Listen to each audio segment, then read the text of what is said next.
Hey Yardminers, I'm here today at Platinum and Gold Jewelry in Murfreesboro, Tennessee. I travel to this town about once a month in order to work with Charles, who owns the place. He's a magnificent person to work with. We've done business for the last couple of years, and I wanted to show you what it's like to sell some gold that you get from e-waste material, go through the process with you a little bit. We might have to edit out a couple kind of trade secret things. I'm going to leave that up to Charles, what he's comfortable with, but wanted to share what we go through and how we have some additional profit margins come in other than just normal e-waste material. So come on in and we'll get started. Fake records.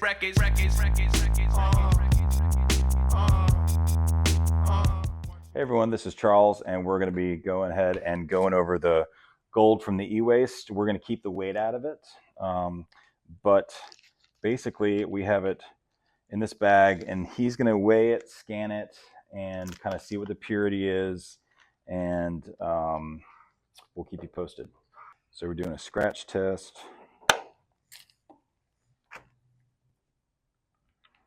14 confirmed. All right. Then we got 14 white gold earrings.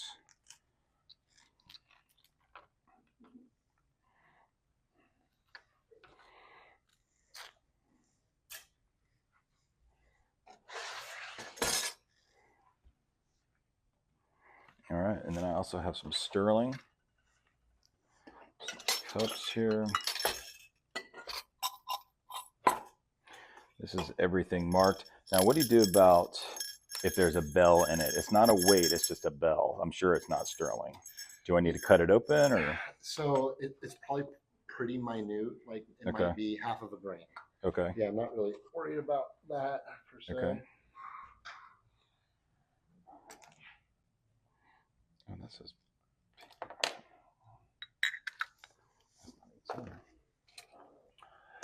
Okay.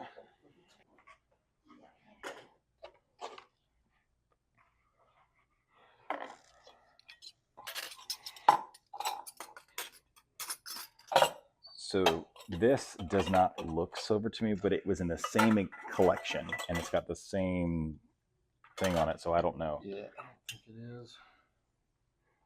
And I've never seen a bottom like that. Yeah, so like rule of thumb on silver, it is always going to have like either a sterling or 925. There's a lot of history behind it. Sometimes they'll have like a little lion that'll do this. Okay. Yep. I think we've got one of these on here. Yeah. So, and then I can also tell. Okay. It's you got to kind of think of it. It's like if you made like a beautiful painting or something, you're going to want to put that sign on it. Okay. The only other time that it doesn't happen is when you're dealing with coin silver, but coin silver isn't going to look like this. Okay. It's going to look more like this. Okay. In fact, that's exactly what coin silver feels like. 80% is coin silver, or is it? It's 90%. 90%. Okay. So this is probably pewter or something like that. Yeah, maybe nickel or something. Good to know. All right. Yeah, I think you're right actually on this one. I mean, see, this is rich folk stuff. Like this lady was buku's rich, so I just kind of assumed on that one. You know, and what's interesting is she probably thought that it was real. You know, she probably bought it as real. Yeah. It's. Yeah, no, it's not marked at all, though, is it? Perfect. So this is the one that I got. This is a separate collection, so it's not related to this. But I bought a sterling silver spoon collection, and you bought the rest of them last time. But these are the I don't knows, and it has like the keystone icon. And I thought one maybe has it's a lion, an anchor, and then something else. So, and I'm all out of silver tests, so I didn't. Yeah. I wasn't able to test them.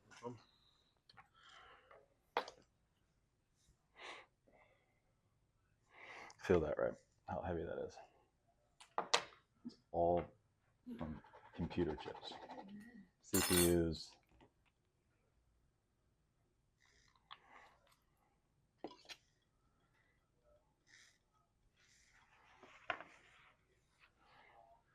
Not silver, but this is, well,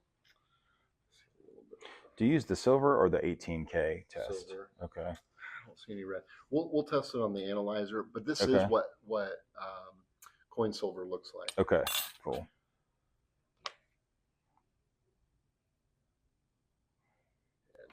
Not on that one. Okay. But you see the line and the stuff, yeah. And I know that English markings are different. Yeah. So a lot of times they would have they'll have like an assayer. They'll have the lion, they'll have the area. Back in the day, they were super serious about this stuff, right? And if you were an offender, if you kept offending, when the assayer would come around and they would do what was called a fire assay, they would fine you, do some other things. It would get to the point, if you kept doing it, they would kill you. Wow. Yeah, they were serious about it. Dang. Yeah. So that's why, like when I take this to like a refinery, they don't even test sterling at all, but we'll fight about a quarter of a tenth of a percent. You know what I mean? Right. So right. it's really interesting. That's wild. Yeah, I've noticed that all the sterling stuff that I end up melting down usually doesn't come out to 925. It's close, but it's like 89. Yeah, so it's like silverware is different, right? But with like jewelry, like we don't mix. Like I have 2 buckets. I'll show it to you. It's jewelry and then this like flatware. Right. That makes sense. And so we get paid 92.5% off of the percentage, but off of the jewelry stuff, it could be as low as 70%. It depends on the mix and stuff. So that makes sense. Well, there is 2 bands, but they're old, but there are 2 jewelry bands in there, so you know. And they're marked. Okay.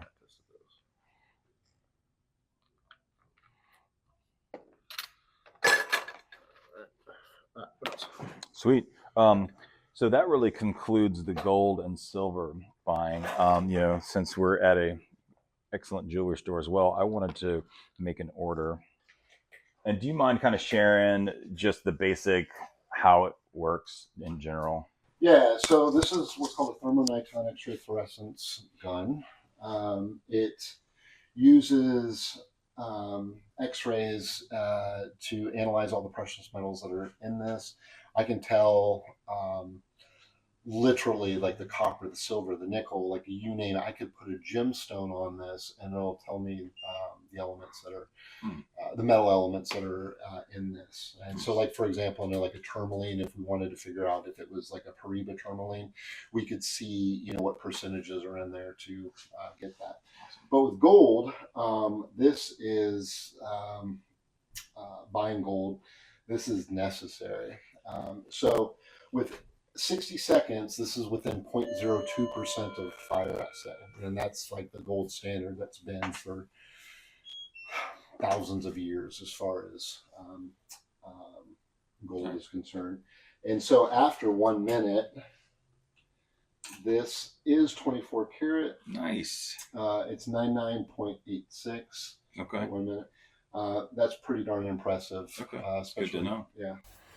Hey, Yardminers. Charles and I got to talking about Korean food and college and all kinds of other things. And since he was staying late and the banks were closed, we didn't settle up.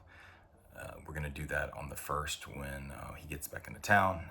We've got a long-standing relationship, so that's no problem for us. But I don't have an exact amount, but it was over $7,000 of material. Most of it came from the gold button from the eWaste, gold corner BGAs, and cut fingerboards, mostly. There's an old saying that I use all the time called fast nickels or slow dimes. And it's really, how do you want to fund your business in this moment, in this opportunity? And with that gold button, it was definitely in slow dimes. Most of the time I operate on a fast nickel kind of mindset. I want material in and I want it out. I want to touch it as little as we can and go ahead and get paid. Now I know you can maximize your value if you put a lot more time and effort in it, but then you got to start thinking about labor costs and how much time that you have to spend on this. And in my business and the way I've set up my systems, speed is priority. We want stuff in and out. That isn't always the case. There are always exceptions, and we do collect gold corner BGAs, stack them up, and then have them refined. As you can see, it pays off. That was many months worth of gold corner BGAs, but as far as just a couple seconds per board to take off these chips, I think it's worth it. And our buyer doesn't downgrade our material if we just take the BGAs and leave on everything else. So we don't take fingers, we don't take oscillators, anything like that. For the gold fingers that we do trim off, we only trim them off of vintage slot card boards, and then we put the board in just the low to mid-grade boards. So anyways, with the outro, we wanted to show the check and all that stuff, but I'd rather get the video out and maybe do it at another time, kind of a, hey, just proof that we were paid over $7,000. So stay tuned. Remember, cash is king. You want to have a nice balanced portfolio with your business. A little bit of cash in your safe, a little bit of gold, a little bit of silver, some in your bank account.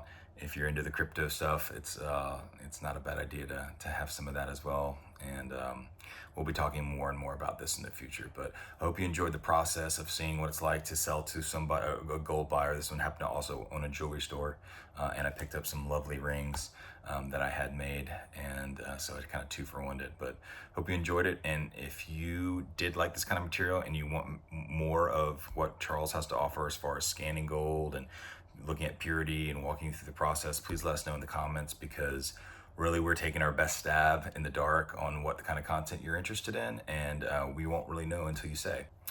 And remember to keep it positive in the comments. We want to support each other, and we want to be a community that is worth coming back to, and not a stressful environment and negativity, because nobody wants that, honestly. So be your best self in those comments, people. Thanks. Fake records.